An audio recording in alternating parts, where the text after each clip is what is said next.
अनुशीलन channel के तत्वावधान में आप सभी सब्सक्राइबर्स का और श्रोताओं का स्वागत है। हमारे कुछ सब्सक्राइबर ने यह इच्छा व्यक्त किया था, यह अनुरोध किया था कि पंडित दीनदयाल उपाध्याय के एकात्म मानववाद या समग्र मानववाद और पुरुषार्थ दर्शन पर कुछ परिचर्चा की जाए।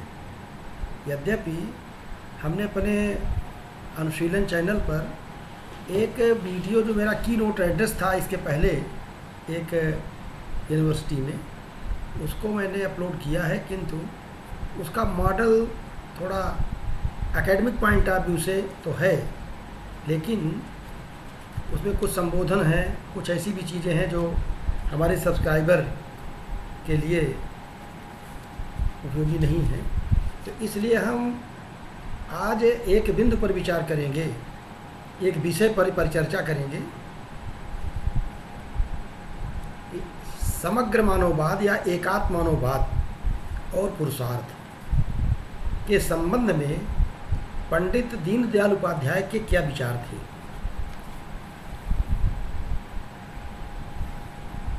हम बहुत लंबी पृष्ठभूमि पर नहीं आएंगे। जिन लोगों को बहुत डिटेल में इसको जानना होगा वो हमारे 16 जून के वीडियो को अनुशीलन पर जो है अनुशीलन चैनल पर उसको देख सकते हैं। एकात्म मानव दर्शन या एकात्म मानववाद पंडित दीनदयाल उपाध्याय का एक व्याख्यान था। हम इसकी पृष्ठभूमि में ये बताना चाहेंगे कि 22, 23, 24 और 25 अप्रैल 1965 को मुंबई के भारतीय जनसंघ के अधिवेशन में उन्होंने 4 व्याख्यान दिया था, जिसमें दूसरा व्याख्यान जो उन्होंने 23 अप्रैल 1965 को दिया था वो था एकात्म मानववाद। उसी पर आधारित परिचर्चा को हम आगे बढ़ाएंगे। तो इसमें 2 चीज़ों पर ज़्यादा हमें फोकस करना है। एक तो एकात्म मानववाद या समग्र मानववाद क्या है, और दूसरा इसका पुरुषार्थ से क्या संबंध है। वास्तव में एकात्म मानववाद या एकात्म मानव दर्शन, जिसको अंग्रेजी में कुछ लोगों ने ट्रांसलेट किया है इंटीग्रेटेड ह्यूमनिज्म, समग्र मानववाद, यह पंडित दीनदयाल उपाध्याय का एक राज दर्शन है, पॉलिटिकल फिलॉसफी है। वो भारत की सनातन सांस्कृतिक परंपरा पर आधारित राज्य व्यवस्था के पक्षधर थे और एक राजनैतिक विचारक थे। एकात्म मानव दर्शन, समग्र मानव दर्शन क्या है? इसके केंद्र में मनुष्य है। तो मनुष्य के स्वरूप से ही संपूर्ण राज दर्शन पर विचार करते हैं। मनुष्य के बारे में प्रायः प्रत्येक विचारधारा में, प्रत्येक संस्कृति में विचार किया जाता है, विमर्श किया जाता है। यूरोपीय मॉडल की जो फिलॉसफी है वहाँ पर मनुष्य को मुख्यतः 2 पक्षों में, उसके 2 घटकों में विभक्त किया गया, माइंड और बॉडी। जो दर्शन के विद्यार्थी हैं वो जानते हैं डेकार्ट, स्पिनोजा, लाक या जो पश्चिम की परंपरा रही है, उन्होंने मनुष्य को माना मनुष्य के एक शरीर है, दूसरा बुद्धि या मन है। इन 2 बिंदुओं तक मनुष्य को सीमित किया और इस पर भी थोड़ा विवाद हुआ आगे चल करके। कंटेम्प्रोरी वेस्टर्न फिलॉसफी में गिलबर्ट राइल और अन्य लोगों ने कहा कि नहीं, ये तो कैटेगरी मिस्टेक है, माइंड और बॉडी दोनों अलग अलग चीज़ें नहीं, दोनों एक ही हैं। तो हम उस विमर्श में ज़्यादा नहीं जाना चाहेंगे। ये तो हमें पृष्ठभूमि बताया कि पंडित दीनदयाल जी इन सब से हट करके, पश्चिमी यूरोपीय मॉडल से हट करके भारतीय संस्कारों और संस्कृति पर आधारित राज दर्शन का प्रतिपादन करते हैं। उनका ये मानना था कि जो विचारधाराएं यूरोपीय परंपरा के लिए, यूरोपीय समाज के लिए उपयोगी हैं, चाहे वो पॉलिटिकल फिलॉसफी हो चाहे वो अर्थव्यवस्था हो, चाहे वो शिक्षा हो, वो आवश्यक नहीं है कि हमारे देश के लिए भी उपयोगी हो। उन्होंने मनुष्य के स्वरूप पर एक व्यवस्थित और उसकी समग्रता में विचार किया कि मनुष्य है क्या चीज़।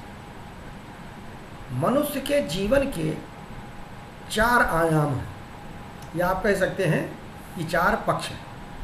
पहला, मनुष्य के शरीर और मन, शरीर, मन, बुद्धि और आत्मा, ये 4 आयाम हैं। शरीर और मन एक हो गया, psycho physical structure of man. दूसरा बुद्धि, तीसरा एक पक्ष ले लीजिए हृदय, और चौथा आत्मा। पश्चिम में भी इन पक्षों पर विचार किया गया, लेकिन आत्मा वाले पक्ष में वहाँ पर ज़्यादा फोकस नहीं किया गया है। मनुष्य का शरीर और मन जब तक स्वस्थ नहीं रहेगा तब तक वह बौद्धिक विमर्श नहीं कर सकता है, ज्ञान विज्ञान के क्षेत्र में अच्छा काम नहीं कर सकता है। इसलिए मनुष्य के शरीर का और उसके मन का स्वस्थ होना आवश्यक है। यहीं पर पंडित दीनदयाल जी पश्चिम के उन विचारधाराओं का खंडन करते हैं जो मानते हैं कि भारतीय दर्शन तो केवल वैराग्यवादी है। भारतीय दर्शन मनुष्य के भौतिक जीवन की उपेक्षा करता है। ये विचारधाराएं एकांगी हैं और भारतीय परंपरा की नासमझ पर आधारित है। हमारी परंपरा में कहा गया कि शरीर माध्यम खलु धर्म साधना। हमारे धर्म की साधना का पहला जो प्री कंडीशन है, पूर्व शर्त है, वो ये है कि हमारा मन और शरीर स्वस्थ रहे। हाथों के लिए काम चाहिए और पेट के लिए भोजन चाहिए। इसलिए शरीर की आवश्यकता है रोटी, कपड़ा और मकान। ये बेसिक नीड है मनुष्य की। इसलिए इसकी उपेक्षा किसी भी संस्कृति में, किसी भी फिलॉसफी में, किसी भी राजनीतिक व्यवस्था में नहीं की जा सकती। दूसरा पक्ष है मनुष्य का बुद्धि। बुद्धि के लिए विमर्श, विचार चाहिए, शिक्षा चाहिए, संस्कार चाहिए। और तीसरा पक्ष है हृदय।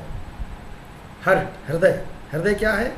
करुणा, प्रेम, क्षमा।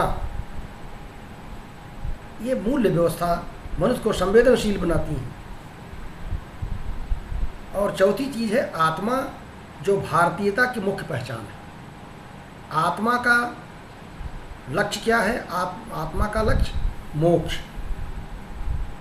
मनुष्य में, चाहे वो भारतीय परिवेश के लोग हों, चाहे बाहर के हों, पश्चिम के हों, अमेरिका के हों, यूरोप के हों, मनुष्य अपने व्यवहार की सीमाओं में कभी संतुष्ट नहीं रहता है।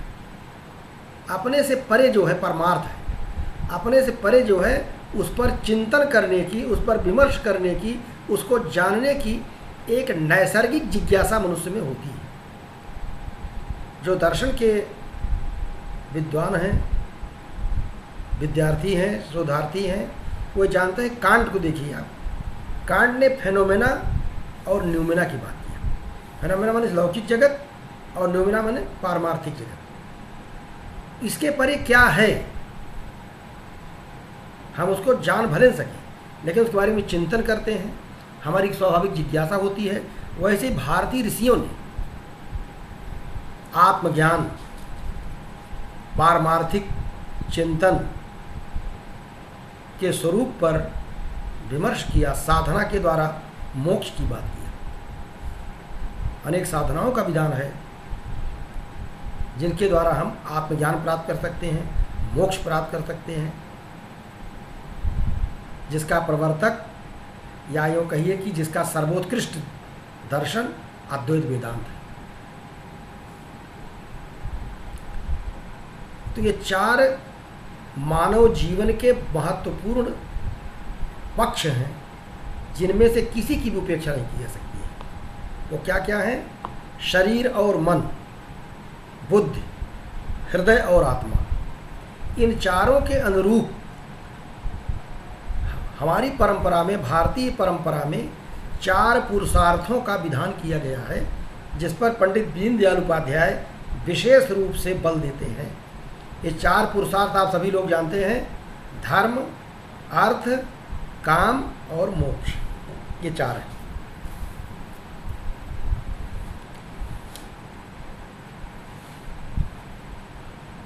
इन पुरुषार्थों पर विमर्श करने से पूर्व हम एक बात यह स्पष्ट करना चाहेंगे कि इसे समग्र मानववाद, एकात्म मानव दर्शन या एकात्म मानववाद क्यों कहते हैं।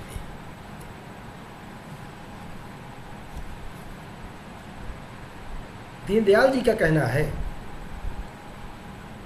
कि एकात्म मानववाद या समग्र मानववाद के अंतर्गत जीवन के, ब्रह्मांड के विविध पक्षों का निरूपण किया गया है। एकात्म मानववाद के अंतर्गत संपूर्ण ब्रह्मांड का समाहार किया जाता है। यहाँ पर राष्ट्र को एक ऑर्गेनिज्म के रूप में स्वीकार किया गया है। राष्ट्र एक जैविक अंगी है। जैसे मनुष्य का स्वरूप दीजिए आप, हमारा व्यक्तित्व, हम स्वयं एक जैविक अंगी हैं। जैविक अंगी की तो सरल रूप में ये समझिए आप कि एक अंग का प्रभाव दूसरे अंगों पर पड़ता है। जैविक अंगी में कोई चीज़ एक दूसरे से अलग नहीं है, सब एक दूसरे से जुड़ी हुई है उसकी समग्रता में। न केवल मनुष्य, पशु, पक्षी, प्राणी, वनस्पति जगत और भौतिक जगत, ये समग्र मानववाद के अंतर्गत समाहित है, सबका समाहार है। इसीलिए समग्र मानववाद, एकात्म मानववाद एक सर्वसमावेशी दर्शन है, सबको समेट के चलने वाला। और यह विचारधारा कहाँ से आई है? ये विचारधारा वैदिक परंपरा से है, सनातन परंपरा से है, उपनिषदों से है। आप जानते हैं कि तैत्तिरीय उपनिषद में अन्नमय कोश, प्राणमय कोश, मनोमय कोश, विज्ञानमय कोश और आनंदमय कोश का विधान है। वनस्पति जगत, प्राकृतिक जगत, भौतिक जगत, पशु पक्षियों का जगत, मानव जगत से लेकर के परमार्थ तक की का विकास एक ही परम चैतन्य से हुआ है। इसलिए समग्र मानव दर्शन, एकात्म मानव दर्शन के अंतर्गत संपूर्ण ब्रह्मांड आता है। यहाँ पर प्रत्येक तत्व का, चाहे वो जैविक हो चाहे भौतिक हो, समान स्थान और महत्व है। हर एक का ड्यू प्लेस जो है, उसका जो समुचित स्थान है, उसे दिया गया है। इसलिए इसे समग्र मानव दर्शन या एकात्म मानववाद कहते हैं। कुछ लोगों ने यह प्रश्न उठाया कि एकात्म मानववाद क्यों कहा जाता है, तो उसका जवाब ये दिया गया। लेकिन यहाँ पर एक सवाल उठता है, पशुओं पक्षियों को भी यहाँ सम्मिलित किया जाता है, तो उनके नाम से कुछ इसमें नहीं कहा गया है। इसलिए नहीं कहा गया है कि दीनदयाल जी कहते हैं केवल मनुष्य ही आत्मानुसंधान या आत्मज्ञान और मूल्यों के अनुसंधान करने में सक्षम है। मनुष्य का ही सांस्कृतिक इतिहास होता है, मनुष्य की संस्कृतियों और सभ्यताओं का ही उत्थान पतन का इतिहास मिलता है। मूल्यों का अनुसंधान करने में केवल मनुष्य समर्थ है। पशुओं पक्षियों कोई सांस्कृतिक इतिहास नहीं है। बंदर बंदर है, कुत्ता कुत्ता है, पेड़ पेड़ है, वृक्ष वृक्ष है, नदियाँ नदियाँ हैं, उनका कोई सांस्कृतिक इतिहास नहीं है। उनका उद्भव विकास का भले आप विचार करें, उनके उद्भव कब हुए, विकास कब हुए, विनाश कब होता है। लेकिन मनुष्य ही मूल्यानुसंधान करता है, मनुष्य ही आत्मज्ञान पर विमर्श करता है। इसलिए इसे एकात्म मानववाद कहा गया। लेकिन एकात्म मानववाद में समग्र ब्रह्मांड, समग्र सृष्टि का प्रत्येक उपादान, प्रत्येक वस्तु निहित है। इसलिए इसे एकात्म मानववाद कहा गया या समग्र मानववाद के रूप में, समग्र मानववाद के रूप में से नामित किया गया, अधिगृहित किया गया। दूसरी बात यह महत्वपूर्ण है कि समग्र मानववाद के अंतर्गत 4 पुरुषार्थों का विधान किया गया है, धर्म, अर्थ, काम और मोक्ष, जिसमें सबसे महत्वपूर्ण पुरुषार्थ है धर्म। उन्होंने माना है कि धर्म जो है वो भारतीय संस्कृति का प्राण तत्व है, इसेंस ऑफ इंडियन कल्चर।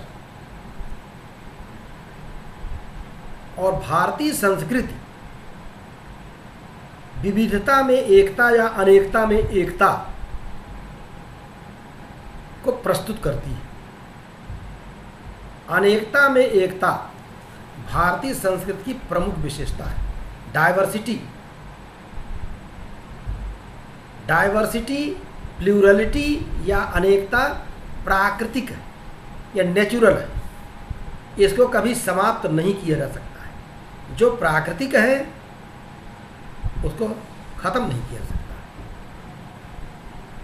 लेकिन इस अनेकता के मूल में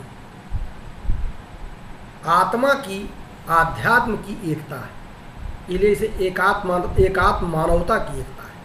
अनेकता में एकात्म मानवता की एकता है, इसलिए समग्र मानववाद अनेकता में एकता को स्वीकार करता है और कहता है कि अनेकता कभी नष्ट होने वाली चीज़ नहीं है। एकात्म के द्वारा अनेक अनेकताओं में समरसता, एकता, सामंजस्य स्थापित करना भारतीय संस्कृति का प्रमुख उद्देश्य रहा है। इसलिए एक गलत धारणा जो ये पाली जाती है कि एकात्म मानववाद हिंदूवाद है, उपासना पद्धति पर किसी बल देता है, ये भ्रामक अवधारणाएं हैं। दीनदयाल उपाध्याय जी के व्याख्यान में, उनकी विचारधारा में ऐसा कुछ नहीं। अनेकता रहेगी, धार्मिक अनेकता रहेगी, अनेक उपासना पद्धतियों का होना, अनेक वेशभूषा का होना कोई समस्या नहीं। और आप जानते हैं उपाध्याय जी ने पूरे देश की समग्र संस्कृति का अध्ययन किया। आप देखें कन्याकुमारी से कश्मीर तक, कच्छ से लेकर असम तक कितनी डाइवर्सिटी है। खान पान, वेशभूषा, ड्रेस कोड, फोक कल्चर मतलब नृत्य। आप देखिए कहीं कुचिपुड़ी है, कहीं भरतनाट्यम है, कितने प्रकार के डांस हैं, कितने प्रकार की वेशभूषा है। तो ये अनेकताएं रहेंगी, कभी खत्म नहीं हो सकती। जिन लोगों ने अनेकता को समाप्त करने का प्रयास किया वो समाप्त हो गई। यहाँ पर उसकी बृहद चर्चा नहीं कर रहे हैं क्योंकि इसकी चर्चा हम ऑलरेडी अपने वीडियो में कर चुके हैं। तो ये अनेकता में एकता, ये एकात्म मानववाद की विशेषता है या प्रमुख सिद्धांत है। दूसरी चीज धर्म के बारे में कहा गया। उन्होंने कहा कि राष्ट्र की आत्मा चित्त है। एक विशेष शब्द का प्रयोग उन्होंने किया एकात्म मानववाद के अंतर्गत कि राष्ट्र जो है, राष्ट्र एक जैविक अंगी है और राष्ट्र की आत्मा चित्त है। यहाँ चित्त को चित्त मत समझिएगा, मन के लिए नहीं प्रयोग किया गया है। एक पारिभाषिक शब्द है जिसकी बहुत स्पष्ट व्याख्या उन्होंने तो नहीं किया है, लेकिन हमने जो समझा है, चित्त राष्ट्र की आत्मा है। संस्कृति जो है वो परिवर्तनशील होती है, लेकिन जैसे मनुष्य की आत्मा परिवर्तनशील नहीं है, शरीर परिवर्तनशील है, वैसे संस्कृत में तमाम चीज़ें बदलती रहती हैं। साइंस टेक्नोलॉजी के विकास के साथ साथ तमाम चीज़ें आउटडेटेड हो जाती हैं, उनको बाहर कर दिया जाता है। नई टेक्नोलॉजी आती है, नए विचार आती हैं, नई संस्कार आते हैं, उसको स्वीकार किए जाते हैं। और पुरानी चीज़ों को या जो आउटडेटेड हो जाती हैं उनको छोड़ दिया जाता है। लेकिन चित्त कभी नहीं बदलती है, चित्त को कभी छोड़ा नहीं जा सकता है। जैसे अपना कपड़ा आप बदल सकते हैं लेकिन आत्मा को नहीं बदल सकते, वैसे चित्त राष्ट्र की आत्मा है। चित्त की अभिव्यक्ति की व्यावहारिक नियमों को धर्म उन्होंने कहा कि धर्म पुरुषार्थ है भारतीय संस्कृति में। तो उन्होंने सारी चीज़ें हमारी सनातन धर्म से लिया, लेकिन उसकी अपनी मौलिक व्याख्या किया। चित्त राष्ट्र की आत्मा है और चित्त की अभिव्यक्ति जब व्यवहार में होती है, लौकिक जीवन में होती है, समाज के रूप में होती है, लोक जीवन में होती है, तो चित्त की अभिव्यक्ति के व्यवहारिक नियमों को धर्म कहा गया है। धर्म कोई उपासना पद्धति नहीं है, धर्म कोई रिलीजन से संबंधित चीज नहीं है, धर्म का अर्थ रिलीजन नहीं, धर्म का अर्थ मजहब नहीं है, धर्म का अर्थ कोई संप्रदाय नहीं।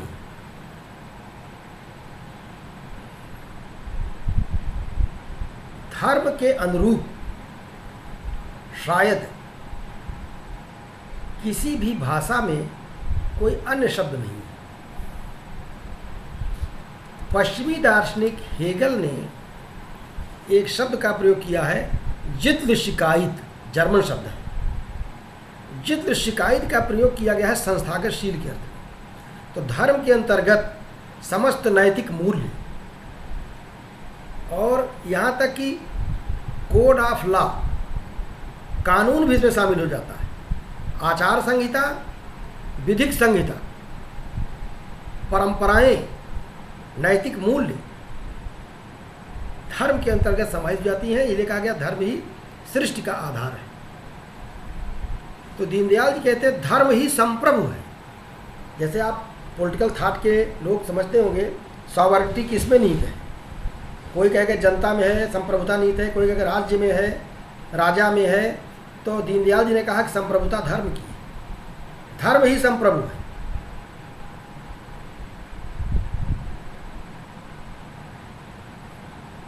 राष्ट्र के अंतर्गत जो चीजें राष्ट्र की आत्मा चित्त के अनुरूप होती हैं, जो हमारी धार्मिक मान्यताओं के अनुरूप होती हैं, धार्मिक मूल्यों से सामंजस्य रखती हैं, उनको संस्कृत में स्वीकार कर लिया जाता है।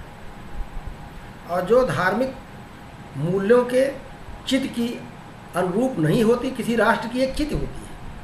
राष्ट्र की चित्त या राष्ट्र की आत्मा के अनुरूप जो चीज़ें हैं वो संस्कृत में ग्राह्य है, और जो चीज़ें चित्त के अनुरूप नहीं हैं वो विकृति है, उनको त्याग दिया जाता है। एक उदाहरण को समझने का प्रयास करिए। जैसे हम पांडवों के प्रति सहानुभूति रखते हैं, कौरवों की निंदा करते हैं, हम धर्मराज युधिष्ठिर की प्रशंसा करते हैं लेकिन दुर्योधन की निंदा करते हैं। भगवान श्री कृष्ण ने अपने मामा का वध किया, हम उन्हें मामा हंता के रूप में उनकी निंदा नहीं करते हैं, उनको योगेश्वर किरण मानते हैं। क्यों ऐसा है? ऐसा कोई राजनीतिक कारण नहीं है। इसका कारण ये है कि कृष्ण के कृत्य, पांडवों का व्यवहार और पांडवों के द्वारा अपनाई गई मूल्य व्यवस्था, नैतिकता या जो भी आप कहें, वो हमारी संस्कृति में स्वीकार्य लिए किया गया, वो चित्त के अनुरूप है। जो चित्त के विपरीत होता है उसको हमारी संस्कृति में स्वीकार नहीं किया सकता है। तो इसलिए धर्म पुरुषार्थ है और धर्म सबसे प्रमुख है, प्रमुख तत्व है।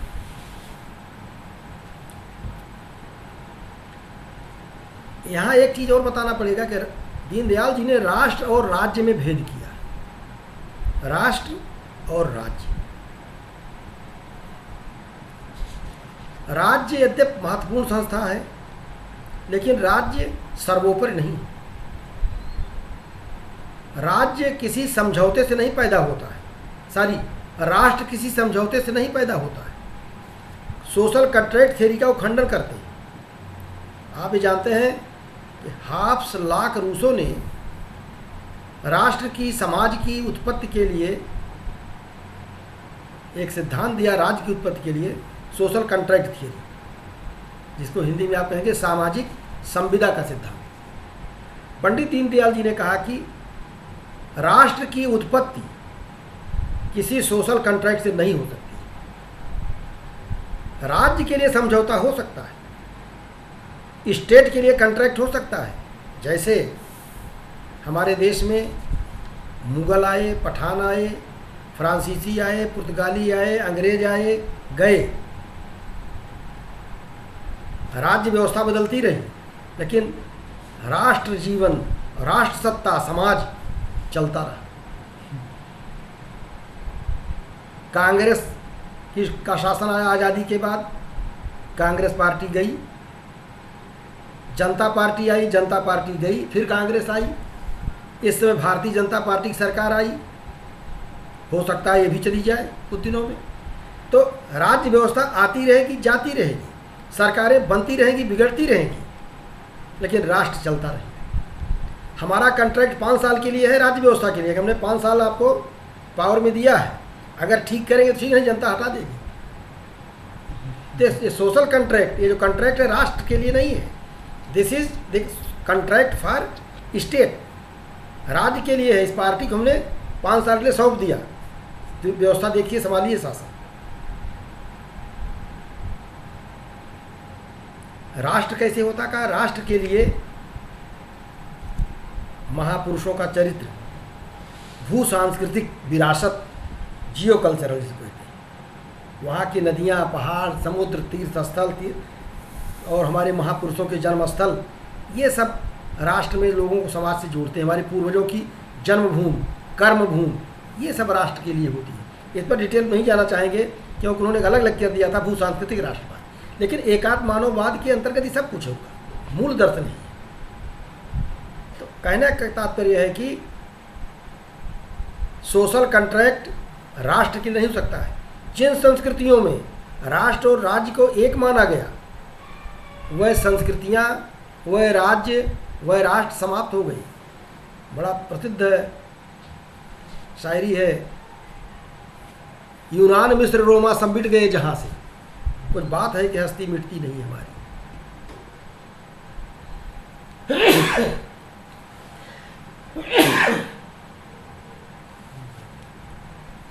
उसका मूल कारण यही है कि भारत में राष्ट्र की एक धारा, एक सनातन धारा चलती रही, यानी भारत में धर्म सनातन है। सनातन का तात्पर्य यहाँ प्राचीन नहीं, अनादि है, अखंड है, कॉन्टिन्यूअस है। 3 अन्य पुरुषार्थ भी हैं, धर्म, अर्थ, काम और मोक्ष, में से धर्म संप्रभु है। यानी दीनदयाल जी कहते हैं कि भारत ना तो थियोक्रेटिक स्टेट है, धर्म निगेटिव मजहबी राज्य नहीं है। भारत कभी एक मजहब, एक रिलीजन के द्वारा संचालित राष्ट्र नहीं रहा है। भारत में सनातन धर्म का मतलब है जो अनादिकाल चला रहा है, इसका कोई इतिहास ही नहीं है, कोई ऑर्गेनाइज्ड धर्म नहीं है। सनातन धर्म कोई संगठित धर्म नहीं है, यानी धर्मों की तरह, मजहबों की तरह। इसलिए धर्म मतलब यहाँ रिलीजन नहीं है। भारत न तो थियोक्रेटिक स्टेट है न सेकुलर स्टेट है। सेकुलर स्टेट के बारे में उनका एक पश्चिम से आयातित है। सेकुलर का मतलब होता है धर्म विरोधी हो। धर्म विरोधी मतलब नैतिकता विरोधी, मूल्य विरोधी, ऐसी कोई व्यवस्था हो नहीं सकती है। अब उसका प्रयोग यहाँ लोगों ने किया कि सभी धर्म सर्वसंभाव के रूप में, तो उन्होंने कहा ठीक है आप मान लीजिए इसको, लेकिन तो सेकुलर कहाँ हुआ? सेकुलर का मतलब जो मूल शब्द आया है फिलॉसफी में या धर्म दर्शन में, धर्मशास्त्र में, वो तो आया भौतिकवादी, जो ईश्वर को मानता ही नहीं है, लोकोत्तर सत्ता को जो ना माने वो सेकुलर है। भारत में ऐसा हो नहीं सकता है। भारत एक धर्मपरायण राष्ट्र है, धर्मपरायण राष्ट्र है। राज्य की बात नहीं कर रहे हैं। राज्य के कोई, यद्यपि उन्होंने कहा कि राज्य को भी धर्म के द्वारा संचालित होना चाहिए, लेकिन धर्म यहाँ पूजा पद्धति नहीं है, पूजा और नमाज नहीं है। थियोक्रेटिक स्टेट की गलती ये होती है, थियोक्रेटिक धर्म निगठित राज्य, जिसको हिंदी में कहेंगे धर्म मजहबी राज्य, मजहब से अनुशासित राज्य पाकिस्तान है, या अनेक अरेबिक कंट्रीज में इस्लाम को ही या क्रिश्चियन को ही मान लिया गया किसी राज्य में। तो हम ऐसा नहीं मानते हैं। हम थियोक्रेटिक स्टेट नहीं है, न हम सेकुलर हैं, हम तो धर्मपरायण हैं। धर्मपरायण में मूल्य व्यवस्था, हम नैतिक मूल्यों को मानते हैं। धर्म ही संप्रभु है। धर्म विरोधी राज्य तो असभ्य बर्बर समाज होगा, जहाँ कोई मूल्य व्यवस्था नहीं। तो एक वो कहते हैं पुरुषार्थ के बारे में, अर्थ के बारे में कहते हैं अर्थ सबसे महत्वपूर्ण चीज़ है, लेकिन अर्थ का प्रभाव और अर्थ का अभाव दोनों घातक होता है। अर्थ का प्रभाव मतलब अर्थ के दो प्रभाव हैं। एक प्रभाव है जहाँ अर्थ को, धन को साध्य मान लिया जाए। जैसे आज देख रहे हैं एक पश्चिम का प्रभाव ये आया कि बहुराष्ट्रीय कंपनियों में काम करने वाले लोग 8 घंटे के बदले 16 घंटे काम करते हैं। यहाँ अर्थ ही साध्य हो गया। उनका निजी जीवन, पारिवारिक जीवन, सामाजिक जीवन धीरे धीरे संकीर्ण होता जा रहा है। तो अर्थ का जो प्रभाव बढ़ता है, अर्थ को लोग साधन के बदले साध्य मान लेते हैं, तो समाज में भ्रष्टाचार बढ़ता है, सामाजिक आर्थिक विषमता बढ़ती है। यानी अर्थ का ये प्रभाव ठीक नहीं है। अर्थ का दूसरा प्रभाव राजनीति पर, राजनीतिक प्रभाव। अर्थ का प्रभाव जब राजनीति पर पड़ता है तो हम हर एक चीज़ के लिए राज्य पर निर्भर हो जाते हैं। नौकरी चाहिए राज्य से, अनुदान चाहिए राज्य से, सब्सिडी चाहिए राज्य से, सब कुछ राज्य से चाहिए। तो राज्य के ऐसी परिस्थितियों में जब आप हर एक चीज़ के लिए राज्य पर निर्भर रहेंगे, अपने वेतन के लिए, सैलरी के लिए, पेंशन के लिए और नौकरी के लिए, कृषि के अनुदान के लिए, पब्लिक सेक्टर में सारे कारखाने लगा दिए जाएं, जब हर एक चीज़ के लिए आप राज्य पर निर्भर रहेंगे तो राज्य के निरंकुश होने का खतरा रहता है। इसलिए अर्थ के दोनों प्रभाव घातक होते हैं। चाहे वो अर्थ को साध्य मान लीजिए तो भ्रष्टाचार बढ़ेगा, और अर्थ के लिए राज्य पर निर्भर रहिए आप तो राज्य के निरंकुश होने का खतरा रहता है। अर्थ का अभाव भी घातक है। जो कहा जाता है भारतीय दर्शन तो अर्थ की उपेक्षा करता है, वैराग्य की शिक्षा देता है, ऐसा नहीं है। अर्थ के बिना कुछ हो ही नहीं सकता है। यहाँ तक काम हमारा पुरुषार्थ है। काम मतलब डिजायर्स इंक्लूडिंग सेक्सुअल डिजायर्स। परिवार, समाज, विवाह, राज्य, सबको सारी चीज़ों का जो टैक्सेशन है और गृहस्थ देता है, जनता देती है कर। पारिवारिक जीवन के लिए, वैवाहिक जीवन के लिए अर्थ की जरूरत है। तो अर्थ बहुत महत्वपूर्ण पुरुषार्थ है। लेकिन अर्थ का उपभोग, काम का उपभोग जब धर्म के अनुशासन में होता है तो अर्थ और काम मूल्य बन जाते हैं, वैल्यू बन जाते हैं, सद्गुण बन जाते हैं। इसलिए धर्म ही वह धुरी है जिस पर संपूर्ण नैतिक व्यवस्था, संपूर्ण मूल्य व्यवस्था आधारित है। धर्म के नियंत्रण में अर्थ और काम लोक कल्याणकारी होते हैं, लेकिन धर्म से निरंकुश अर्थ और काम घातक होते हैं। इसलिए एकात्म मानववाद में धर्म पुरुषार्थ को संप्रभु माना गया है और सबसे महत्वपूर्ण माना गया है। धर्म के दो पक्ष हैं, एक अभ्युदय और एक निःश्रेयस। कणाद की ये परिभाषा है वैशेषिक सूत्र में, या तो अभ्युदय निःश्रेयस सिद्धि सधर्म। उसको दीनदयाल जी ने अंगीकार किया है, स्वीकार किया है। अभ्युदय मतलब लौकिक प्रगति, भौतिक प्रगति के बिना मनुष्य का जीवन इस पृथ्वी पर राष्ट्र में शांतिपूर्वक नहीं रह सकता है। इसलिए भौतिक प्रगति जरूरी है, लेकिन धर्म केवल यहीं तक सीमित नहीं है। यह आत्मज्ञान की तरफ भी ले जाता है, पुरुषार्थ, परम पुरुषार्थ की तरफ भी ले जाता है। लोक जीवन के परे जो मूल्य अनुसंधान है, मोक्ष का अनुसंधान है, उसकी ओर भी ले जाता है, आत्मज्ञान की ओर ले जाता है। इस संदर्भ में उन्होंने दो उदाहरण दिए हैं, उनके दो ग्रंथ भी हैं, एक चंद्रगुप्त और दूसरा शंकराचार्य। चंद्रगुप्त के बारे में आप जानते हैं, तो विशद चर्चा हम नहीं करेंगे। आचार्य चाणक्य ने एक झोपड़पट्टी में रहने वाले ब्राह्मण ने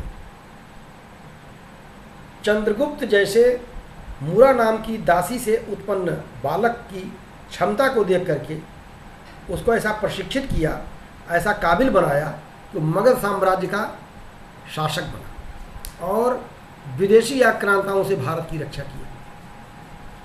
इसलिए चंद्रगुप्त लौकिक अभ्युदय का प्रतीक है। कौटिल्य का अर्थशास्त्र विशेष रूप से राजनीति पर, राजनीति शास्त्र है। वहाँ कौटिल्य कहता है, जो पॉलिटिकल इकोनॉमी की बात है, कि किसी भी राज्य का संचालन बिना अर्थव्यवस्था के नहीं हो सकता। वो दंड भी उसी में शामिल है अर्थव्यवस्था में। दूसरे हैं शंकराचार्य। शंकराचार्य का अद्वैत वेदांत भारतीय दर्शन का चरमोत्कर्ष है। पंडित दीनदयाल जी उसको एक व्यवहारिक रूप में लाते हैं और कहते हैं कि चंद्रगुप्त, कौटिल्य और शंकराचार्य दोनों ने रूढ़ियों का रिमूवल किया, रूढ़ियों का खंडन किया। हमारी सनातन परंपरा में ये था कि क्षत्रिय राजा हो सकता है, लेकिन दीनदयाल जी कहते हैं कि वर्ण व्यवस्था परिवर्तनशील रही है। वर्ण कभी एकनिष्ठ नहीं रहा है, और वर्ण का अर्थ जाति नहीं, वर्ण गुण और कर्म पर आधारित है। कर्म कौशल, जिसको आज कहा जा रहा है कौशल विकास, वर्ण का निर्धारण भारत में सदैव कर्म कौशल से रहा है कि किस क्षेत्र में आपकी कुशलता क्या है, वो जाति नहीं है। ज्ञान के क्षेत्र में, प्रशासन और शौर्य के क्षेत्र में, बिजनेस और एग्रीकल्चर के क्षेत्र में, अथवा सेवाओं के क्षेत्र में, जिसके जो काबिल हो उसके अनुसार उसके वर्ण का निर्धारण होगा। ये कोई जाति व्यवस्था नहीं है।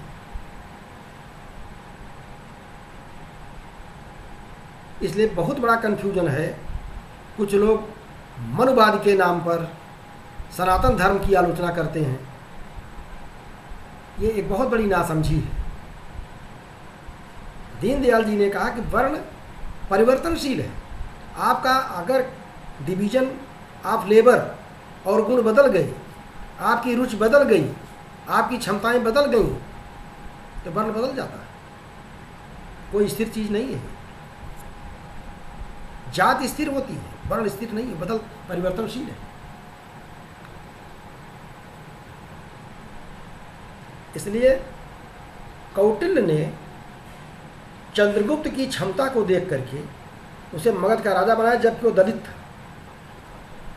एक ब्राह्मण ने, जिसकी आज हमने देखा कि तमाम लोग गलतफहमी में आलोचना ब्राह्मणों करते हैं, ब्राह्मणों ने क्या किया? कौटिल्य कौन थे? क्या वो प्रधानमंत्री खुद नहीं बन सकते थे? प्रधानमंत्री खुद राजा नहीं बन सकते थे, लेकिन खुद कुछ भी नहीं लिया, चंद्रगुप्त को राजा बनाया। आचार्य शंकर, सन्यासी को अंत्येष्टि भाग नहीं लेना चाहिए, लेकिन ये सन्यास की परंपरा है। लेकिन उन्होंने अपनी माँ को वचन दिया था। जब वो सन्यास लेने लगे तो उनकी माँ ने कहा कि आप जब चले जाएंगे तो मेरा दाह संस्कार कौन करके संन्यास ले लेंगे? उन्होंने प्रॉमिस किया, वचन दिया कि मैं आपकी अंत्येष्टि करूँगा। और सन्यास धर्म की, सन्यास रूढ़ की, परंपरा की मान्यताओं को खंडित करते हुए आचार्य शंकर ने अपनी माँ के अंत्येष्टि में भाग लिया। इसलिए पंडित दीनदयाल जी ने एक प्रगतिशील राजनैतिक दर्शन का प्रतिपादन किया, जो आज की परिस्थितियों के अनुकूल है। मैं समझता हूँ कि उनके अनुयायी भी तमाम इसको ठीक से समझते नहीं हैं और अनेक तरह की राजनीतिक स्वार्थ के लिए, लाभ के लिए गलत व्याख्याएं करते हैं। मैं एकेडमिक व्याख्या क्यों कर रहा हूँ?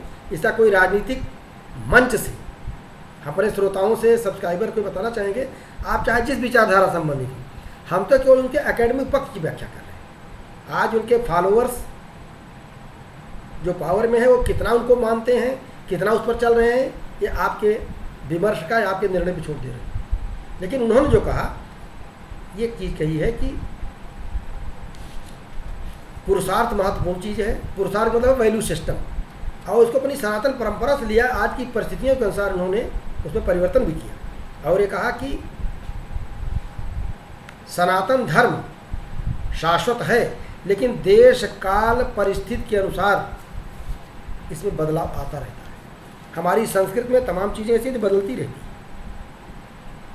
अनेकता की बात उन्होंने कहा कि भारत में जो सामूहिक चिंतन की प्रवृत्ति है, सामूहिक चिंतन का जो स्वरूप है, उसी से हमारे देश में लोकतंत्र विकसित होगा या होना चाहिए।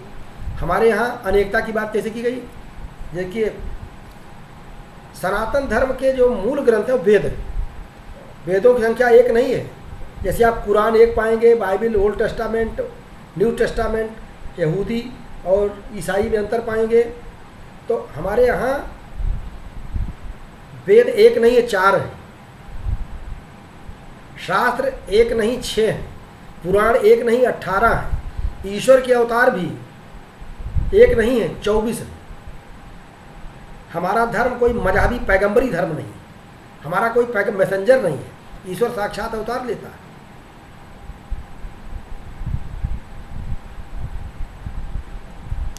और 3 शक्तियां हैं राष्ट्र को आगे ले जाने वाली, 3 देवियां हैं। ज्ञान की देवी सरस्वती, पावर ऑफ नॉलेज।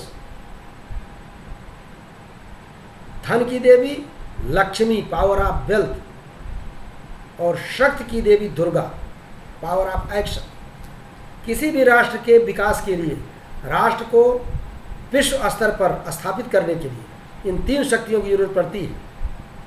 ज्ञान की शक्ति, जिसके कारण कहा जाता भारत विश्वगुरु था, विश्वगुरु बनाने की बात चल रही है, लेकिन जब तक ज्ञान के क्षेत्र में मजबूत नहीं होंगे तब तक केवल कह देने मात्र से विश्वगुरु नहीं बन पाएंगे। इन्हें ज्ञान के लिए हमारे यहाँ देवी सरस्वती की पूजा की जाती है, विद्या माता कहा जाता है। दूसरा, लक्ष्मी, वह राष्ट्र जो संपन्न नहीं होगा आर्थिक रूप से, भौतिक रूप से, वो कैसे प्रगति करेगा, दुनिया को कैसे टक्कर देगा। एटॉमिक एनर्जी के क्षेत्र में, अर्थव्यवस्था के क्षेत्र में, ज्ञान के क्षेत्र में, धन के क्षेत्र में जब तक कामयाबी नहीं मिलेगी क्या करेंगे आप। तो पावर की शक्ति इसलिए दुर्गा को दिया गया। दुर्गा गॉडेस ऑफ एक्शन, दुष्टों को संहार करने वाली। राज्य व्यवस्था में जो आसुरी शक्तियाँ हैं उनको खत्म करना चाहिए, क्योंकि राज्य में शांति व्यवस्था तब तक नहीं कायम होगी जब तक आसुरी शक्तियाँ सबल होंगी। इसलिए पंडित दीनदयाल जी ने एकात्म मानववाद या समग्र मानववाद के अंतर्गत, संपूर्ण ब्रह्मांड के अंतर्गत हर एक वस्तु को, हर एक व्यक्ति को यथोचित स्थान दिया। जो आज पर्यावरण की समस्या आ रही है, हमने प्रकृति को देवी कहा। प्रकृति में दैवी स्वरूप देता, वन देवता, वन देवी। वनस्पतियों की हम पूजा करते हैं, पीपल, आंवला, नीम, इनको देवियों जैसा पूजा करते हैं, देवता मानते हैं। तो उसका भाव क्या है? हमने इनके साथ तादात्म्य संबंध स्थापित किया, हमने इनके साथ सामंजस्य स्थापित किया। हम प्रकृति के शोषक नहीं रहे। यही समेकित विकास की सही दिशा है, सस्टेनेबल डेवलपमेंट। ठीक है, जो आउटडेटेड वृक्ष हैं उनको हटा दीजिए, लेकिन ऐसा नहीं पहाड़ों के अंधाधुंध खुदाई करिए। आपके जोशीमठ की क्या स्थिति हो रही है, पहाड़ों पर भूस्खलन हो रहे हैं, इन्हें अंधाधुंध उनका शोषण हो रहा है। इन्हें प्रकृति से छेड़छाड़ मत करिए। तो दीनदयाल उपाध्याय जी का जो दर्शन है वो पर्यावरण के लिए भी है, कल्चर के लिए भी है। और दो उपासना पद्धति की विविधता की, हिंदू है, मुसलमान है, सिख है, ईसाई है, बौद्ध है, जैन है, नो प्रॉब्लम। ये कहाँ कहा गया है? उपासना पद्धति तो अनेक रहेगी। हमारे यहाँ ही देखिए, सनातन धर्म में, वो सनातन धर्म को मानने वाले थे, कितनी उपासना पद्धतियाँ हैं, कितने देवी देवताओं की उपासना आप किसी कर सकते हैं, इसकी कोई समस्या ही नहीं है। भक्ति योग, ज्ञान योग, कर्म योग, राज योग, किसी भी मार्ग से आप जाएं, वहाँ आपको आध्यात्मिक पारमार्थिक शांति मिल सकती है। इसलिए उन्होंने एक अन्य पात्र की बात किया, परशुराम। परशुराम को भगवान विष्णु का अवतार माना जाता है। उनमें 2 चीज़ें थी, इदम छात्रम इदम ब्रह्मम, इदम ब्रह्मम इदम छत्रम। उनमें ब्राह्मणत्व भी था और क्षत्रियत्व भी था। दोनों जरूरी हैं। किसी भी व्यवस्था को ठीक करने के लिए चाप और शाप दोनों जरूरी है। शापात चापात, किसी को डांट करके, फटकार करके, उपदेश दे करके ठीक करिए, और ना मारे तो चाप से दंडित करिए, दंड विधान करिए। इसलिए परशुराम को उन्होंने महत्व दिया, कौटिल्य को महत्व दिया। अर्थशास्त्र के अंतर्गत दंड विधान आया। राजनीति पॉलिटिक्स से पार्ट टॉपिक को नाम है। राजनीति अर्थव्यवस्था के एक अंग है, लेकिन अर्थ के दोनों प्रभावों से बचिए। इस प्रकार हमने बहुत संक्षेप में अपनी बात कहने का प्रयास किया। यदि हमारे पाठकों को, श्रोताओं को इनमें से कोई चीज़ ऐसी लगे तो मेरा अनुरोध है कि देखिए, हम किसी निजी लाभ के लिए इसको नहीं कर रहे हैं जो यूट्यूब पर आपसे बात कर रहे हैं। हमारा सबसे बड़ा उद्देश्य होता है, अगर इसको लोग सुने, सब्सक्राइब करें, लाइक करें और उस पर कमेंट करें। जरूर कि हमसे सहमत हुआ। अगर कोई क्यूरियासिटी हो तो आप कमेंट में लिखिए, उसका भी जवाब हम देंगे आपको। सितंबर में हमारी व्यवस्थाएँ हैं, लेकिन अक्टूबर से हम अपने सब्सक्राइबर्स के लिए, श्रोताओं के लिए एक आध ऑनलाइन व्यवस्था करेंगे, जिसमें साक्षात आप हमारे यूट्यूब चैनल को सुनने के बाद अगर कोई जिज्ञासा है, क्यूरियासिटी है, असहमति है तो नोट करें, हम लाइव उसका जवाब देने के लिए व्यवस्था अक्टूबर से करेंगे। सितंबर हमारी व्यवस्थाएँ ज़्यादा है। इन्हीं शब्दों के साथ हम अपनी वाणी को विराम देते हैं।